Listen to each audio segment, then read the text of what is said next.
Good morning, good afternoon, and good evening wherever you are, and welcome back to the latest edition of the My Coach Ben podcast.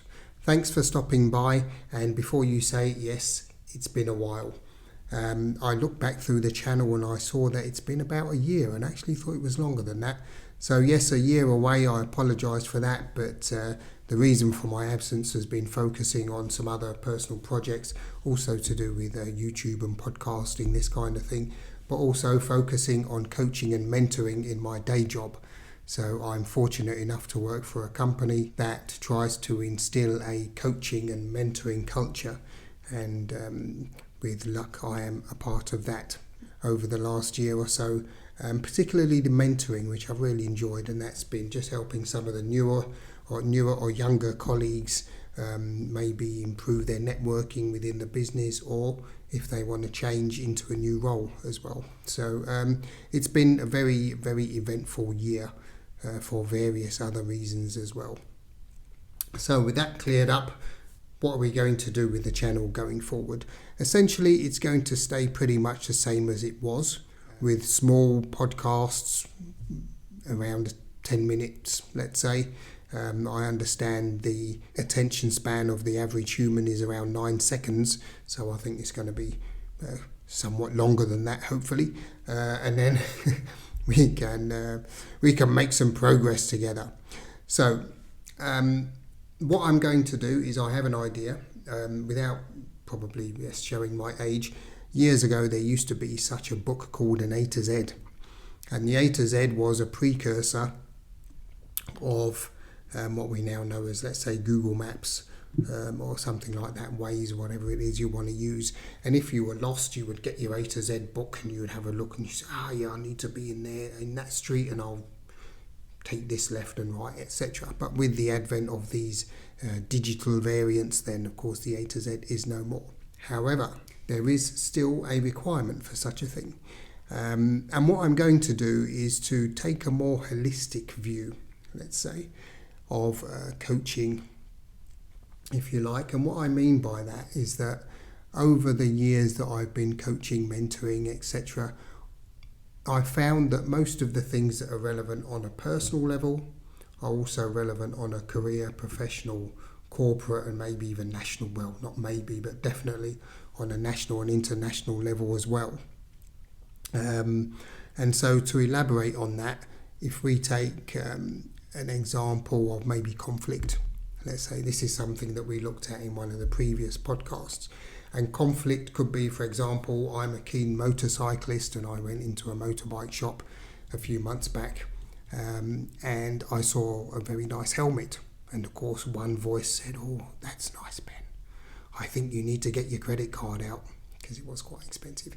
And then the other voice said, oh no, Ben, no, this is not the best use of your funds. And the other one said, no, don't listen to him, he doesn't know what he's talking about. Get your wallet out and get it purchased. So of course I resolved the conflict in actually doing nothing and not purchasing the helmet at all. So this is what I mean in terms of conflict. Maybe strange analogy, but there you go. And this is something, it basically comes from a lack of alignment, a lack of accord from one or two mindsets, or it could be people in the case of a team, or internationally, as we've come to witness, unfortunately, in recent times, a lack of accord among nations as well, sadly. But that's a topic for another day. So if that appeals to you, I'll begin by saying remember to like, subscribe, press the notification bell so you know when the next episode is going to be available. And of course, spread the word, tell your friends, your mates, your colleagues, etc. And by all means, leave a comment as well. Let me know what your thoughts are on the topic. So without further ado, let's get into it with the letter A. And the A is going to be accountability. And accountability, it may well have been something that we've done in a previous episode. Actually, I haven't gone back to look, so forgive me if I am repeating myself.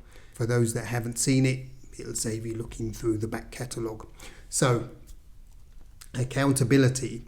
Let's start, of course, with a definition. If we look in the dictionary, we'll see that it's defined as the fact or condition of being accountable, responsibility, responsibility for your job or tasks, and not dependable on someone else. And this is something which, as I said just now, it's something which is relevant in your personal life, whether you have tasks to do around the house, you're accountable as a partner, as a parent, as of course in the workplace. When you have a particular job or task to do, then you're accountable for that. And also whether this means internally or externally within your workplace. So that's the what. And in terms of how are we accountable?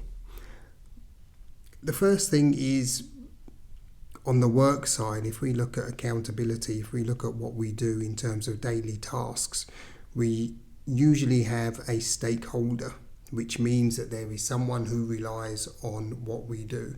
And conversely, there is always somebody who we rely on to do what they do.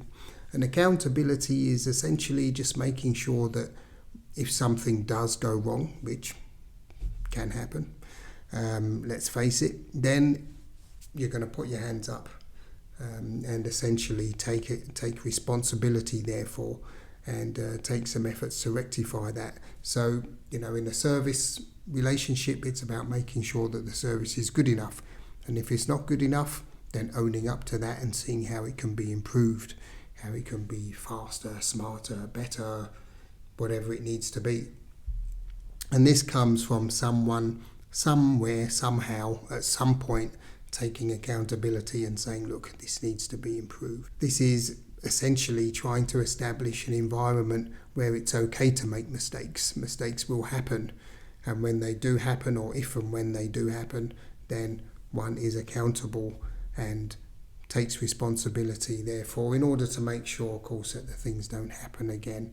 For example, this is the second version of this I'm making. The first one, there was a different lamp over there, and then on editing it looked as if there was a fire behind me. But I have to be accountable to say, look, this is not working. Yeah. If I wasn't accountable, then I'd just kind of put it out and say, look, it's not my fault, it's the lamp. But actually it's not the lamp, it's me. So this is about being accountable and responsible for things that happen. And of course, this is a flip side of that. In being accountable, it means that I can make better content. It means that this is much easier on the eye to look at. So there's an advantage, of course, of being accountable. And what that leads to is another method which I briefly touched on, and that's about improvements. So establishing a culture or a mindset of continuous improvement. So making sure that things do improve. They don't have to go wrong, but you can always look at things and say, well, how can this be better? And another way of being accountable, as I've just mentioned, is about improvement and trying to establish or to have a mindset of continuous improvement. Now, I work in a company where there's a process which is called operational excellence. And other companies call this lean management, I think it's called, or there's various names for this. And essentially what it is about having a service mentality. And things don't have to go wrong. It could be a situation where you say, well, we've been running things in such a way for quite a while. Is there a way that we can improve this? Is there a way that we can do it, whether it's faster, slower, more cost effective, whatever the case may be. So these things come around by this continual process of accountability, responsibility, looking at how things can be changed for the better. And it doesn't need to be necessarily from mistakes. It's just about being responsible. And with taking responsibility, of course, we have an awareness of the importance of our role in a particular chain. And a lot of people may view their positions in a certain company or in a certain organisation as being not important, but that in reality is definitely not the case. It's completely the opposite, I would say. So to conclude, what can we say? Accountability. It's essentially taking responsibility for the things that you do, and maybe for the things that you don't do. It's about ensuring that if and when things go wrong, that someone is going to hold their hands up for it and take responsibility, but also to make sure that things don't arise again or that processes are improved on a personal level as well. If things don't go your way, being accountable is to be aware that actually maybe I could have done this task or this thing, this job around the house or what have you, a little bit better. One thing I'm often guilty of is going to the shops and thinking, I'm going to remember this, and then I just forget everything and just buy all kinds of junk. So this is something I need to take accountability for and make sure that I can improve that. Another example for you in my world. And essentially, being accountable, it means that you become reliable, you're trustworthy, and you're honest. And on a personal level, you can't go wrong with those kind of traits. And on a professional and career basis, then it makes you more marketable. It means that you've got a better brand, if you like. It means that people can put more trust in you. Doesn't mean give you more tasks, but they can put more trust in you and know that you're going to do a good job as a result. So I'm going to wrap it up there. Thanks very much for stopping by. I think that's a fairly decent summary of accountability, if I say so myself. But by all means, let me know in the comments what your thoughts are. Remember to like, subscribe, press the notification bell and spread the word. Let's continue to grow this. And again, thanks very much for your time. Look after yourselves. If you're in Northwest Europe, it's rather chilly at the moment, but I've been assured that the end is nigh. And that's of the cold weather, no more than that. And look after yourselves and one another. And until the next time, peace. Your Coach Ben. But for those that haven't seen those, then it'll save you looking back through the back cotton. I am a part of that. So very happy to be. But that's a topic for another day. So if that's